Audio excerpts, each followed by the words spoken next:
सचिन पायलट जी का साफा और माला के साथ स्वागत। यार ये माननीय प्रियंका गांधी जी का बहुत बहुत स्वागत, धन्यवाद। अब मैं आमंत्रित करता हूं लोकसभा के प्रत्याशी मुरलीलाल मीणा जी, गजराज खटाना जी, ममता भूपेश जी। प्रियंका गांधी, प्रियंका गांधी, प्रियंका गांधी, सचिन पायलट, प्रियंका गांधी।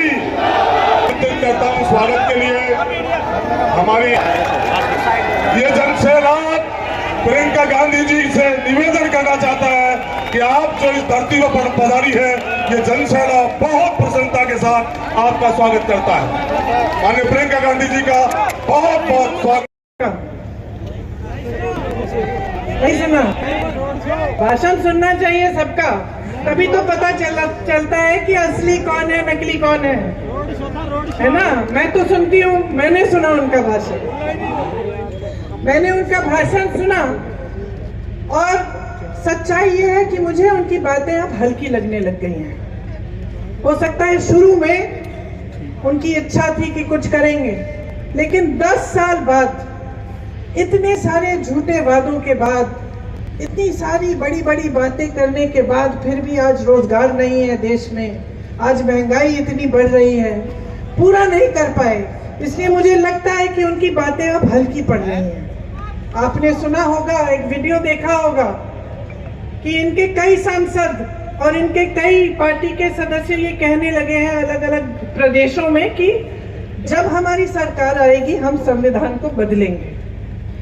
मंच पर मोदी जी संविधान की बातें करते हैं। कल भीमजीराव अम्बेडकर जी की का जन्म दिवस था, उनके बारे में खूब बातें की, संविधान की बातें की, लेकिन अपने लोगों से कहते हैं कि तुम जाओ, जनता के बीच जाओ और बोलो कि हम संविधान को बदलेंगे। तो सोचिए ये क्यों हो रहा है। ये बातें जो इनके लोग इधर उधर से उभारते हैं, आस्ते आस्ते जनता के मन में डालते हैं और बाद में जब सरकार आती है तो ये ऐसे निर्णय लेते हैं जो जनता के खिलाफ होते हैं। इस संविधान के लिए महात्मा गांधी जी लड़े, जैसे मैंने कहा आपके पूर्वज लड़े। देश की जनता क्यों लड़ी इस संविधान को बनाने के लिए, आजाद होने के लिए एक साम्राज्य से? क्योंकि इस संविधान में आप सबका अधिकार समान होता है। मतलब आप प्रधानमंत्री हो या आप किसान हो या आप गरीब हो या आपका कोई कारोबार हो, सबका अधिकार समान होता है एक लोकतंत्र में।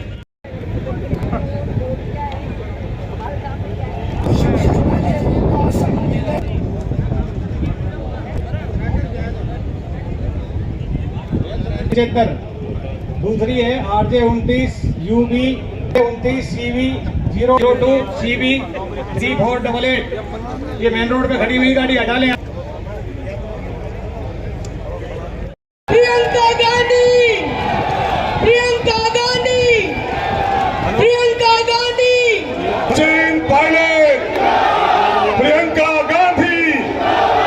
करता हूं स्वागत के लिए हमारी ये जनसैलाब प्रियंका गांधी जी से निवेदन करना चाहता है कि आप जो इस धरती पर पधारी है, ये जनसैलाब बहुत प्रसन्नता के साथ आपका स्वागत करता है।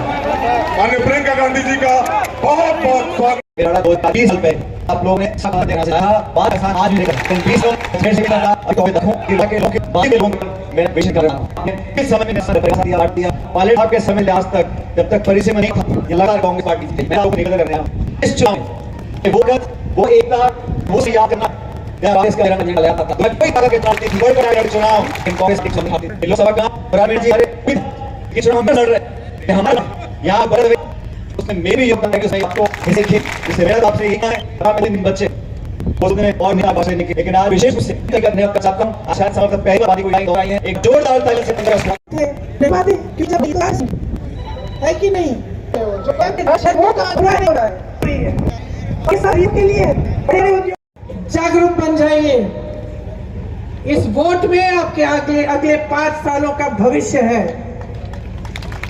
ये जो लड़के खड़े हुए यहाँ तुम्हारा भविष्य है। तुम अपना भविष्य बनाना चाहते हो, अपने लिए रोजगार चाहते हो, सही वोट डालो। पता करो कि कौन सा राजनीतिक दल क्या कह रहा है, सुनो ध्यान से उनकी बातें, कोई मांस मछली की बात कर रहा है, करने दो उसे वोट मत दो। कोई आपके धर्म की बात इसलिए कर रहा है क्योंकि उसको वोट चाहिए, पहचानो उसको। जो कांग्रेस पार्टी आज कह रही है कि किसानों के लिए एमएसपी का कानून बनेगा, आपका अधिकार बनेगा, आपको एमएसपी मिलेगी।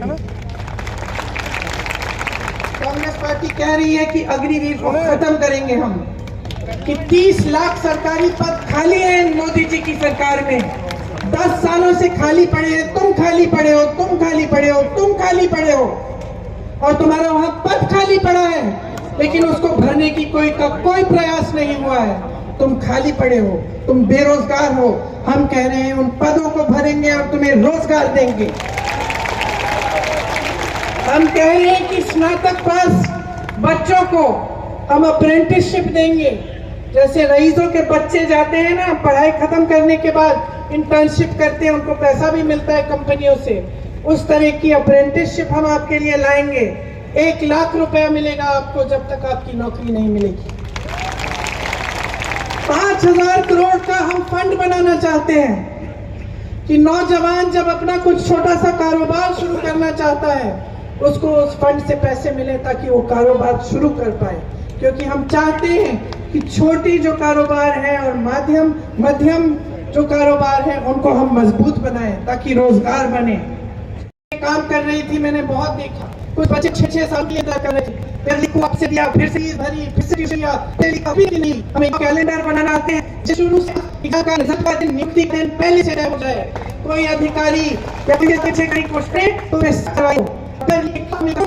कि अगर इसे किया तो मैंने यहाँ किया, सबसे बड़ा आपसे है, सब आप के कंधों पे है। चाहे आप पूरी सेंट बुला रही हैं, आप दिन रात काम कर रहे हैं, घर पे तो बच्चों को खाना क्या दे रही है ना, सब मिला कि बच्चे पढ़ाई की। सबसे ज्यादा बोझ महिला उठाती है, चाहे नौकरी चाहे पुलिस में हो, लेकिन बोझ तो उठाती है समाज का। और इस बात को समझ रहे हैं और मान रहे हैं कि इन 10 सालों में मोदी जी ने महिलाओं के लिए बड़ी बड़ी बातें तो की, लेकिन कोई पसंद नहीं उठाई। तो सबसे बड़ी महिला है, उसको सालाना 1 लाख रुपया मिले ताकि इसकी पूरी बचत हो जाए।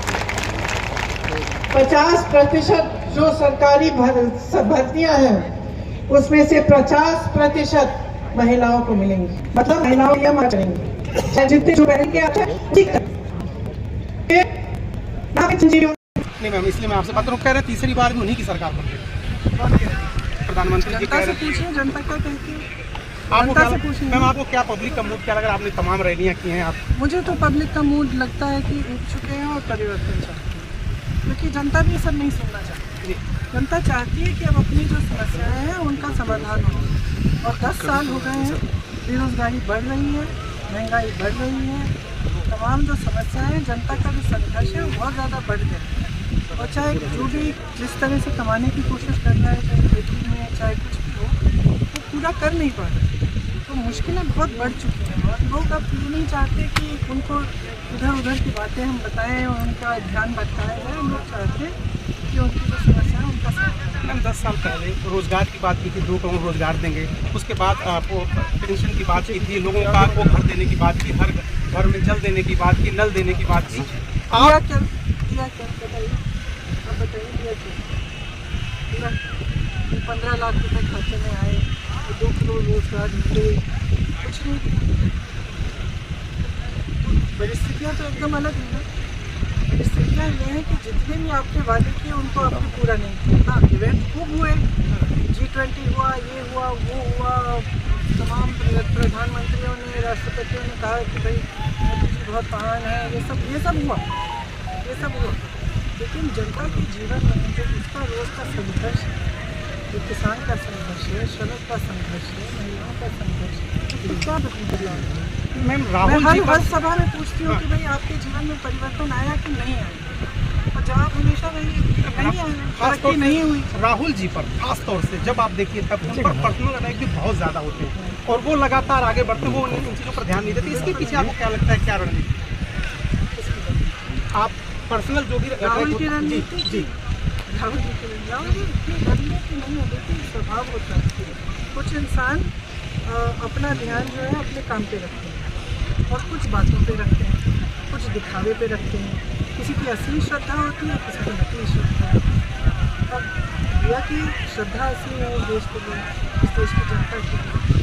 भैया का ध्यान अपने काम पे रखता है और उनको बिल्कुल कोई परवाह नहीं कि कोई उनके बारे में क्या कहेगा। बहुत साल हो गए, अब तो जनता भी पहचान रही है कि जितनी चीज़ें उन्होंने कही सब गलत, सब इतने बड़े झूठ थे, चाहे उनकी पढ़ाई के बारे में, चाहे उनके बारे में, इतने बड़े झूठ थे। अब तो जनता खुद देख रही है। तो ये चीज़ें जो है ना, ये समय के साथ सब सच्चाई आगे आ जाती है। यही हमारी धर्म की परंपरा है, हमारे देश की परंपरा है, हमारी पुरानी सामाजिक परंपरा है कि जो सत्य है तो सीता जी। मेरा आखिरी सवाल में पूरे कांग्रेस के लोग भी और देश के लोग जानना चाहते हैं। और इन चुनावों के अंदर कांग्रेस पार्टी का प्रदर्शन बहुत बेहतर रहेगा। भाजपा से कहीं ज़्यादा सीट हम लोग जीतेंगे और दौसा लोकसभा क्षेत्र यहाँ शुरू से ही कांग्रेस का गढ़ रहा है और मुरारी मीणा जी हमारे पास मजबूती चुनाव लड़ रहे हैं। पूरी पार्टी कार्यकर्ता एकजुट हैं और मुझे पूरा विश्वास है कि आने वाले 19 तारीख को कांग्रेस के पक्ष में मतदान होगा।